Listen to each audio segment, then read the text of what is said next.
Good morning, everyone.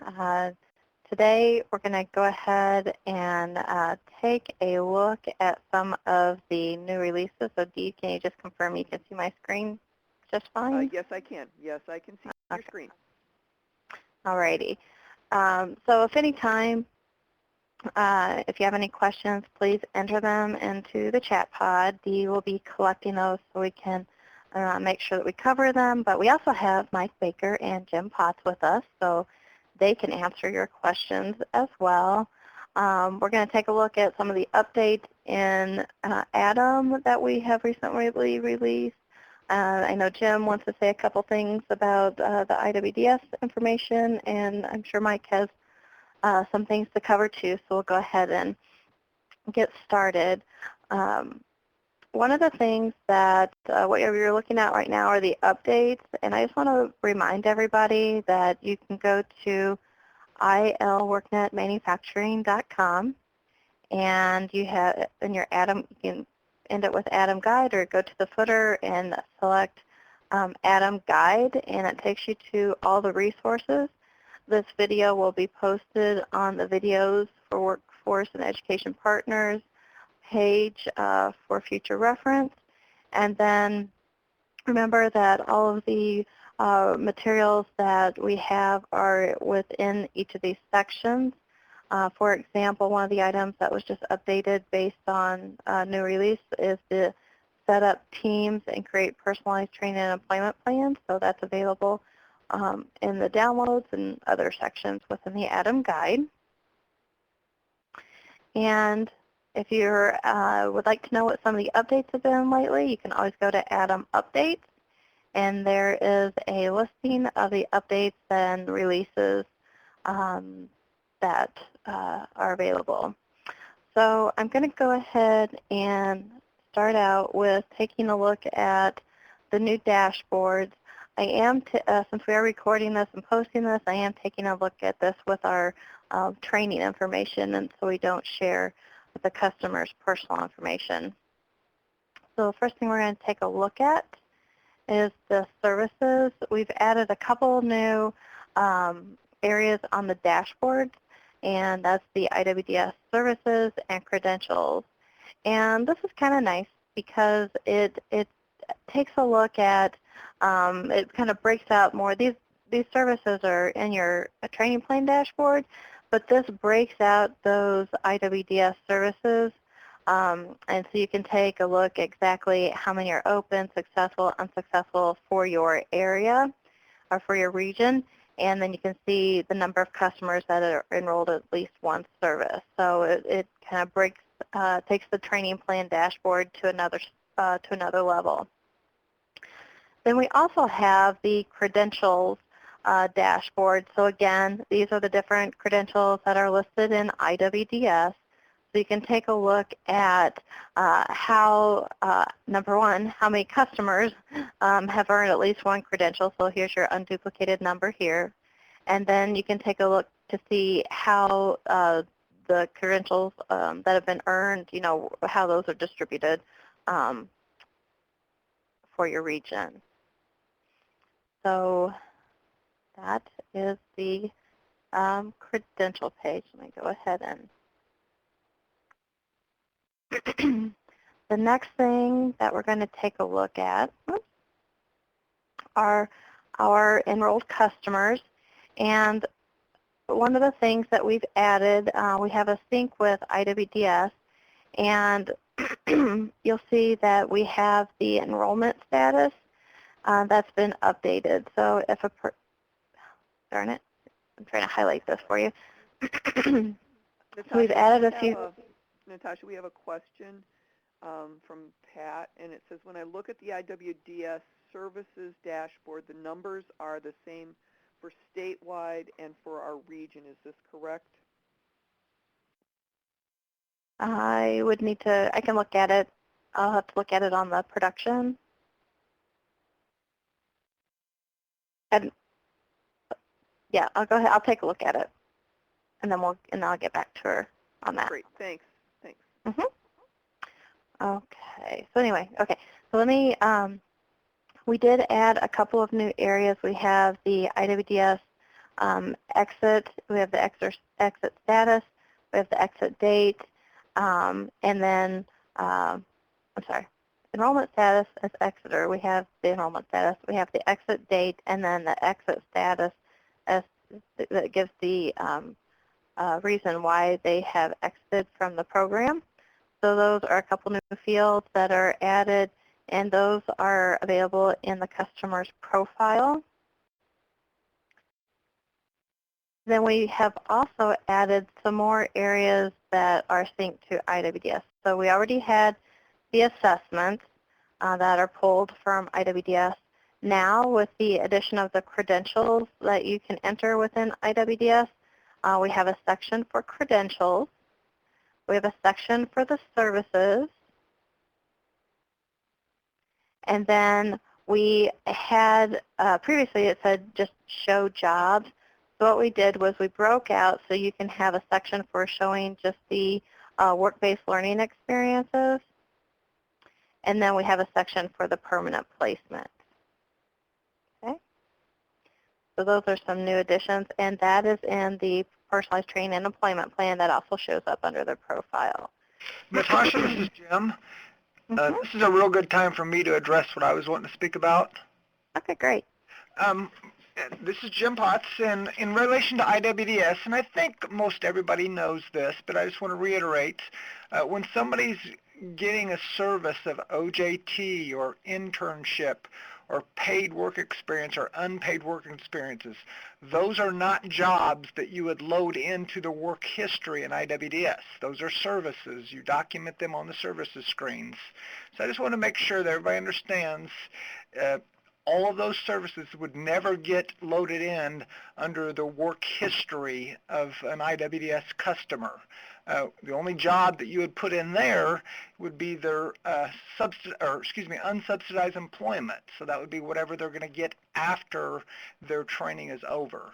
So I just wanted to cover that and make sure everybody is on board and fully understands what I'm speaking about there. And if for some reason why you don't, please speak up by document in the chat box, and we can go from there. That's all I got, Natasha. Okay, thank you. Okay. So we have some people typing, so they might have some questions. So we'll go ahead and move forward and take those questions. Hold on. Debbie has a question. Do we enter the credentials in IWDS and it transfers to the personal training employment plan? Then we don't need to enter into the PTEP. Whenever, it's a very good question, because I believe what you're referring to is a section under technical training. And so we just remember that the plan is the plan, and IWDS, those are the actuals. So whenever you're developing this plan, you can still select the credentials. Like, so these are pre-populated with the NIMS credentials, but you can add in some of those other credentials that are on the list, the AWS and so forth. You can enter those in. You still, enter in, the planning for taking the MSSC and all that kind of good stuff.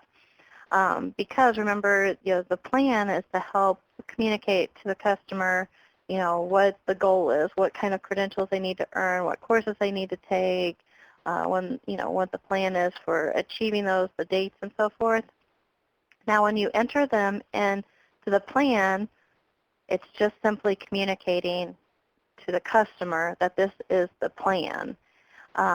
When you enter them into IWDS, it means that the person has successfully completed those items. And so I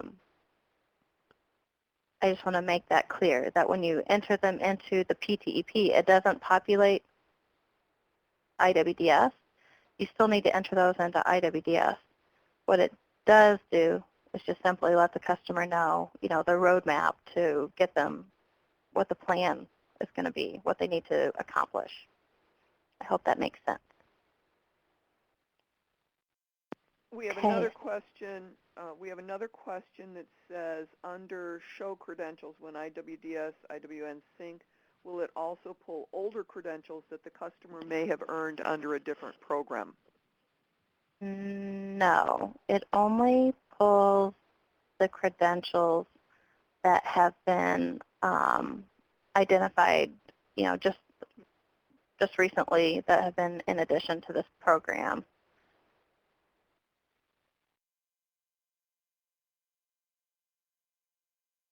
All right, and Jim added in the chat pod to yes, document the credential, must be documented in IWDS upon completion and earning the actual credentials.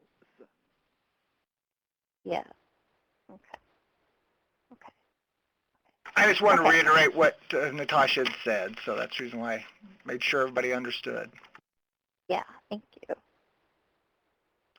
Okay, let me go ahead and go back to my list so I make sure I cover everything. Okay, so we took a look at the exit information. We took a look at the other areas that we're pulling in from IWDS. We also updated let me get to the right page here, the training plan dashboard. And while this is coming up, we just changed some text on that dashboard. And it used to say, just WBL and job placements, but for clarification, we put WBL, OJT, and job placements. And one of the things I really wanted to point out, that these numbers that are entered right here are only the work-based learning, like the internships, on-the-job learning, all those different types of work-based learning experiences. That's what's included in these numbers right here, because those are services. And so, this whole section is all about the services that are entered into IWDS. So that was an update that was made to the training plan dashboard. The next thing that we have on the list that was updated, we have on the PETP report. So you go to the report section, you go to PTEP report. We added some of these new fields to this PTEP report. So this report is getting quite large, but there's still a lot of good information that's available, and you can select what information you need to work with at the time. So we did add the IWD exit information, and we also added the MSSB safety credential information. And so far, this is the only credential information that we have in an export, but we are working on an export so you can see exactly who completed which credentials, because we already have that dashboard. So we are working on that. But for the time being, you do have an export where you can see the MSSE safety credential earned. Okay. And then another item that we added under the reports was the ATIM eligibility report. And we already had this report, but you'll see the look and feel is a little bit different. So nothing earth-shattering here as far as changes, other than the information was just updated for usability. It makes it a little bit more clear, and the reports run a lot faster for this section. A new item that we added was the outreach report. And the outreach report gives you the information for your region to find out, exactly. This is based on when the person completes their application. And the very last question is, how did you hear about the ATIM program? You can see that this has, Facebook. Again, this is only test data. Facebook, 23 people, friend or family, 20, Online WorkNet Center, 14, website, and so forth. So you can see an overview of where people heard about the ATIM program. Natasha, we have a question. Mm-hmm. How do we prevent ATIM participants from exiting? I have two that are showing on my IWDS report registrants nearing 120 days. That's an IWDS question. Tammy, those won't exit. That report is based on WIA services to notify people if they've got some folks who are nearing 120 days without a service documented.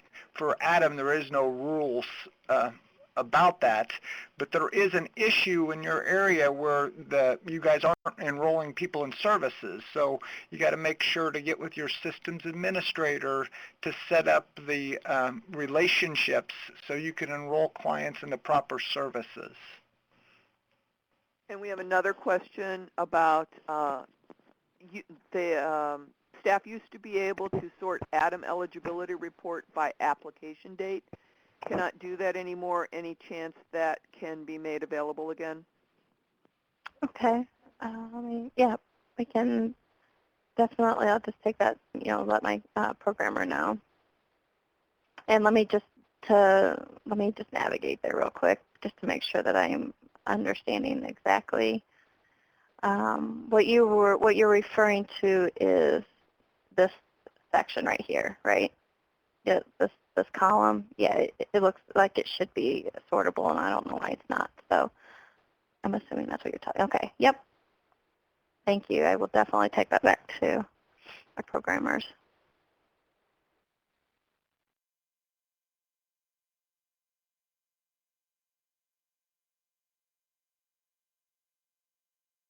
Okay. That is all that I had specifically on the new items that are in ATIM since our last technical assistance webinar. Is a question or comment? Yeah, while Natasha is pausing there, I just want to point out that you can, in the export of this report, sort applications by date. So you can still get to that functionality, but we'll see what we can do about getting it added back into the WorkNet screen. But you can still do it by exporting. Lacey put a comment in our presenter chat that she's going to talk to the programmer right now about it.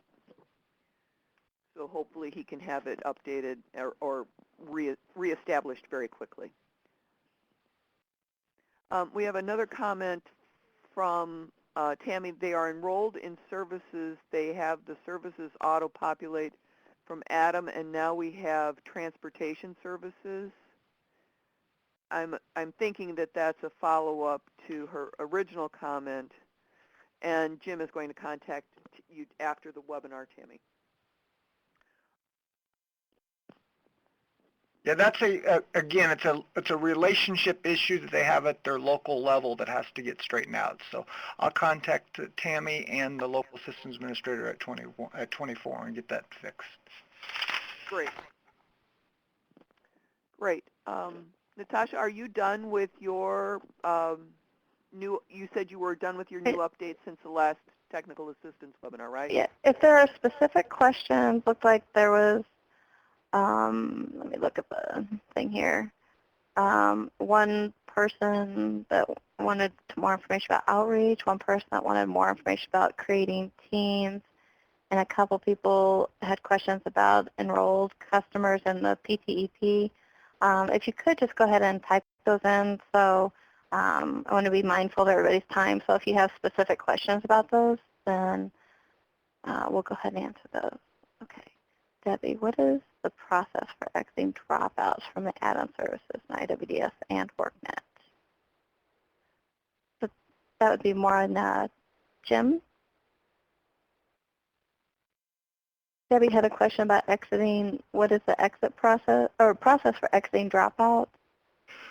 Well, it's based on what your exit reasons. I'm going to go ahead and pull up an IWDS screen and share it, and I'll show you the exit reasons, and then you'd pick the appropriate one and document it accordingly. So, Natasha, let me pull I'll stop sharing my screen there. Now you can go ahead and select the, in the webinar, it should say in the great big gray box, share my screen. Give me some more tips. Right, left, which quadrant? In the main body of the webinar. Okay. I'm with you. And then while Jim's trying to share his screen, can we answer Mike's question about are the letters to individuals about being withdrawn still being sent? Yes, I believe so. I know there was discussion at one time about not sending them, but I don't think that was ever. I'll double check, but they should be.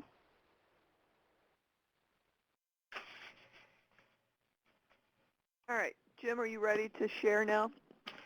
I am. Is it not shared? Yes, it's Yes, sharing. we can. Okay, We're just yes. trying to find out if you're in the right place or not. Yep, I'm ready. I'm ready to show what the exit for a client would be.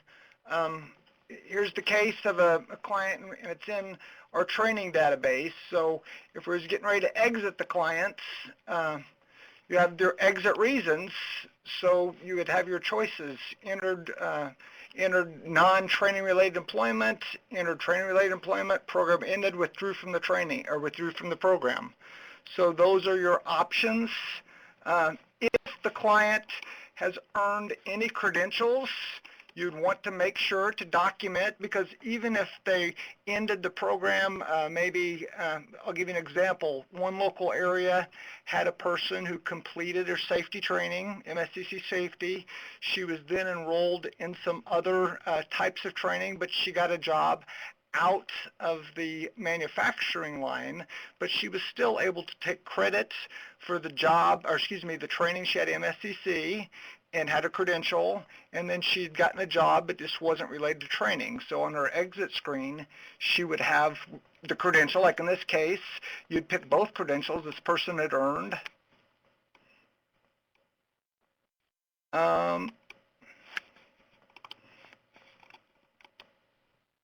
And then if he had a job, say even if it wasn't related to training, you'd go in here and you'd add the job. And in the job history, you would update whatever the circumstances were for his job, his or her job, and then you would save it. I'm not going to take the time to do that now, but let's say it was just somebody who dropped out. They decided they didn't want to do it any longer. So I'm going to exit them. I do have credentials for them, but they're withdrawing for the program.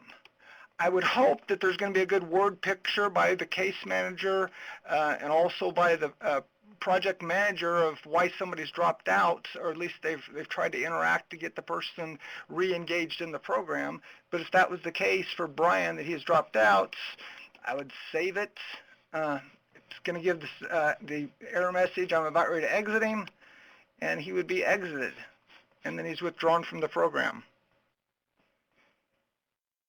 Any questions on that?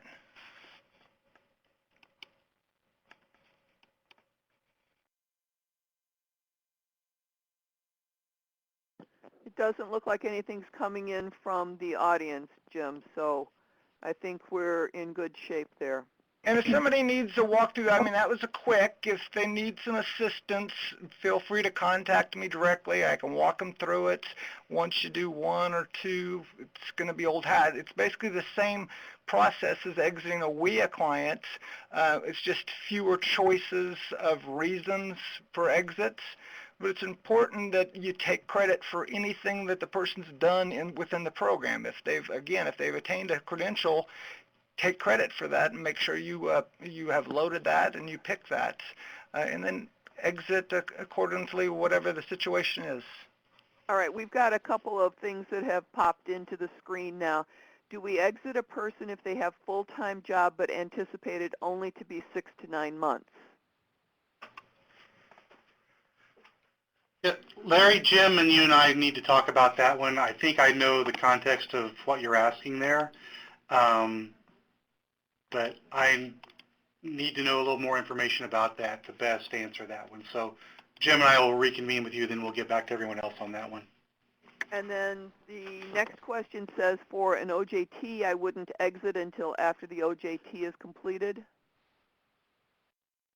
Well, if the person, the person wouldn't be exited if they're still participating in the OJT. They're not finished, so you wouldn't be exiting. As long as somebody's receiving services, they're not being exited. They're only exited after completion of services. or they withdraw. Right, but that question was if they were an OJT, did they complete the OJT? Right.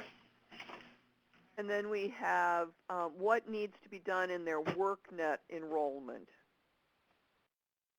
And I think, Carolyn, if that is the question that you're asking, I'm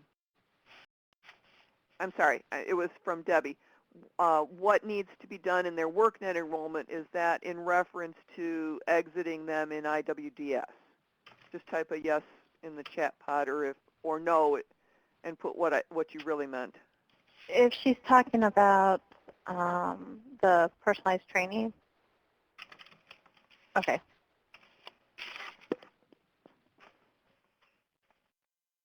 All right, so she's talking about personalized training, or so if they exit in IWDS, what happens in the WorkNet enrollment?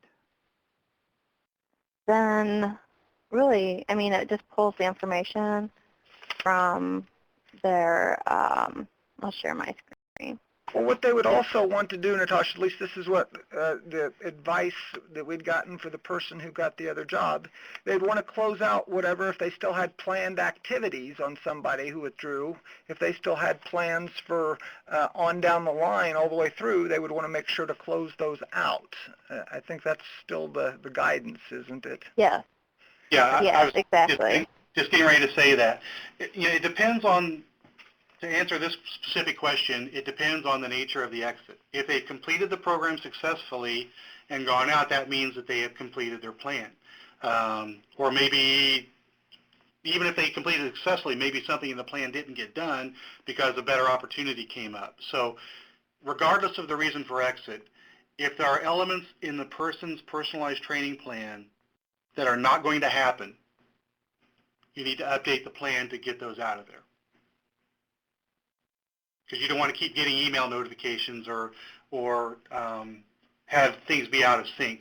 Because the plan can evolve over time as new things develop. So if one of the new developments is somebody got a job and is not going to complete their plan, you want to update the plan to take that those extraneous things out.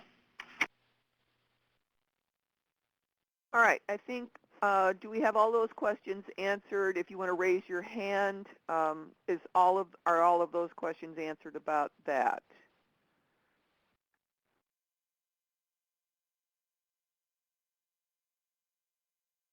Okay, nobody's raising their hand, but I don't see anybody typing. Oh, Debbie's typing. Debbie's typing, yeah.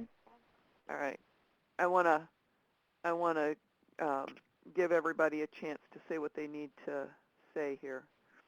Tammy and Debbie are both typing now. While we're waiting for that, for those questions to come in, I just wanted to let everybody know that I have completed 10 resumes, 10 sample resumes for the 5 areas on Illinois WorkNet. We have machining, CNC, logistics, welding, and mechatronics. I created a template for each one. One is with experience, and one is if they came into the program without experience. Those have been forwarded to Optimal Resume and will be uploaded to the templates in Optimal by the end of the week.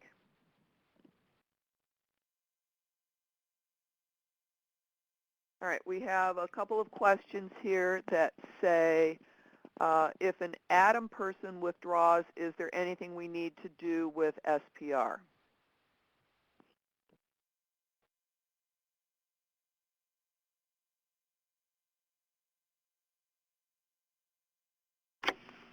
This is Mike, not that I'm aware of, but that is an interesting question, so we will check on that and let you know.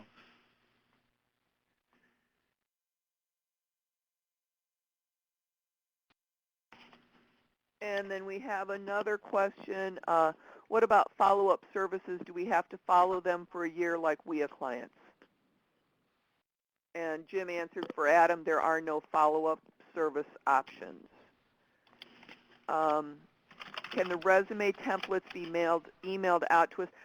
Karen, though they have a specific job information, and you can, in Optimal, the person can download it as a RTF file in Word so that they could make them their own in Word. But the beauty of the tool of Optimal Resume is to actually make the changes and everything in Optimal, and then you can share it directly out of Optimal. You can email it, you can post it to your individual website, you can share it with your case manager, you can turn it into a PDF, so you can make all the edits that you want to, and there are all of the WYSIWYG tools in there that you would want to use. So it's really a robust tool that you can use in there. Karen, you don't have access to their Optimal accounts unless they give you access, but you have access to Optimal through your Workforce Partner account, and it's under Resources. Hopefully I don't get kicked out because I was,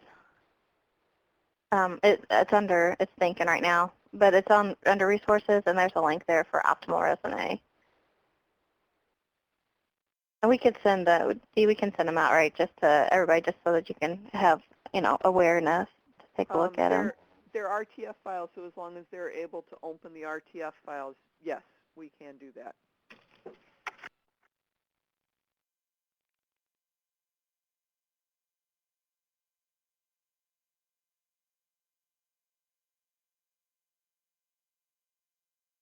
All right, and I'm looking through the chat here.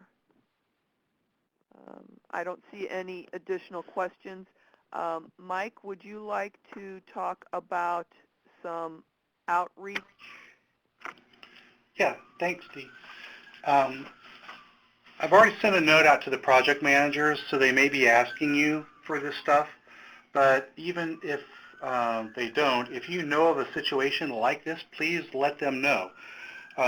We are starting to look at things that we can do at the state level to promote ATIM, and we are looking for some success stories or at least some promising stories. So if you have a particular individual or employer or training provider that so far has had a very good experience with what they're doing, that is something that we could use to highlight to make people better aware of what we're offering. Please pass those up to the project managers. I've asked everybody to get me some information about this by Thursday. So if you know of any clients that are doing really well or are very happy with their experience so far, or anything that could be used or be applicable potentially to help us do some outreach and help us tell the story about what we're trying to do with ATIM, please send those up to your project managers and they'll forward them on to me. I just want to make sure that the success story that was out there didn't get overlooked. So if you have anything like that, please forward it up. Then also, we did a little survey of ATIM customers and just kind of asked them, what's your experience been so far? Are you using the tools? How long have you been in the program? Questions like that. And the responses to a handful of questions tell us that there's some things that we need to talk about in greater detail.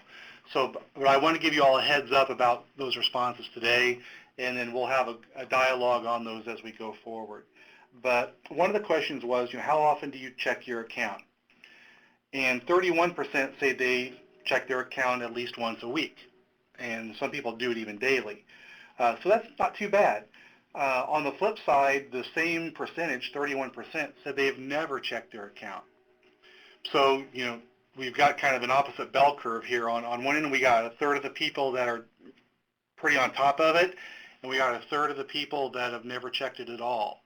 So we want to make sure that we are telling people that this information is out there, that it's theirs to look at, and theirs to help manage. I mean, they need to play an active role as they go through the ATIM pipeline. So the best way they can do that is to stay informed about what is in their plan and about all the information and keeping up on that information that's in their plan. We also asked them, are you finding the tools easy, hard to use, somewhere in the middle? About 45% said that it's easy and intuitive.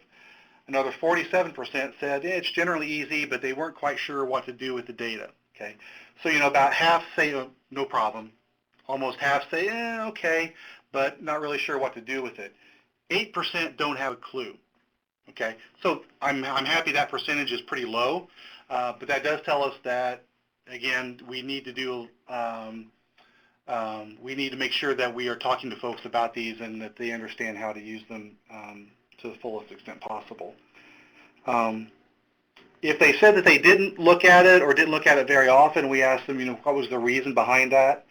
And 75% of those people said they didn't know they were supposed to return to their account and check progress. Okay, so basically, those people just never got that message. So that's something that we can, easily address. And then what I was very happy to see, 90% of the people that responded want to know more about the tools and how to use them effectively. So people, an overwhelming majority, are interested in it and are willing to take the steps that are needed to be more involved in their plan and tracking it. So and some of the questions are up here now. So that's great. I mean, you've got a receptive audience. You just have to take that next step to make sure that they're aware of it and answer any questions they have. Some people indicated they didn't know how to sign into it, and then some got into it but weren't quite sure what to do with it. So that's something that ought to be easily addressed. So just calling that to everyone's attention and asking that you take that next step with your clients to make sure that they know these are there, that they're supposed to go and look at them regularly, and if they need help with it, provide that help on an as-needed basis. So that's it for me. Great, thanks, Mike. Jim, do you have anything else you need to add? Nope, I covered the things that I was wanting to address just to make sure that the only employment that's added within IWDS would be the employment they receive after they get done with services. That's the biggest issue I wanted to make sure to address. Great. And then if you still have a question about creating teams, we did have 2 people indicate asking questions about enrolled customers for the personal training employment plan, and we had one person have a concern about creating teams. If you still have those questions, if you can put your question in the chat pod, that would be great. And otherwise, Natasha, do you have anything else to add in the event while we're waiting for people to type into the chat pods? No. Okay. We do have one person typing. Oh, no, she stopped. Oh, Pat's typing now. A couple people are. Okay. Well, we got a little bit of dead silence. I will do a little bit of soapbox speaking about follow-up. Just because there's not a service for follow-up, if you guys are providing services all along to these ATIM customers, hopefully you'll do that customer service after they're through the services to ensure everything's going well with their job. If they need something, you'd be there. So maybe it could be the difference of them getting relief from a job or something happening. So keep in mind, you're always able to continue that relationship even after the person goes on with the job. Because like WIA, you want these people to be successful upon completion, and they're going to be monitoring, they being those looking at the results, how the employment patterns go for these people upon exit and for the subsequent quarters afterwards. So just because we don't have the service of follow-up, hopefully it's not stopping those of you from doing that. And that's all I had to add on that.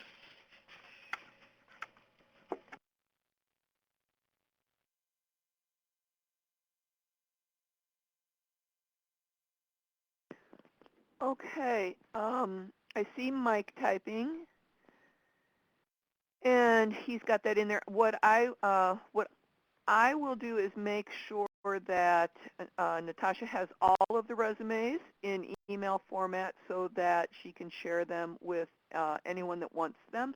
And as she said earlier, if you log into your account on Illinois WorkNet, you can access Optimal Resume, and then you can see all of the templates that are there as well, and download any of them that you would like to in RTF format.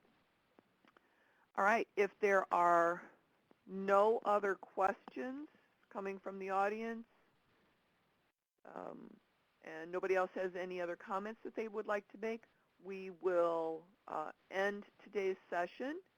It has been recorded, and it will be shared up to the ATIM guide as soon as we can get it there. And we will follow up with the people that we indicated that we do need to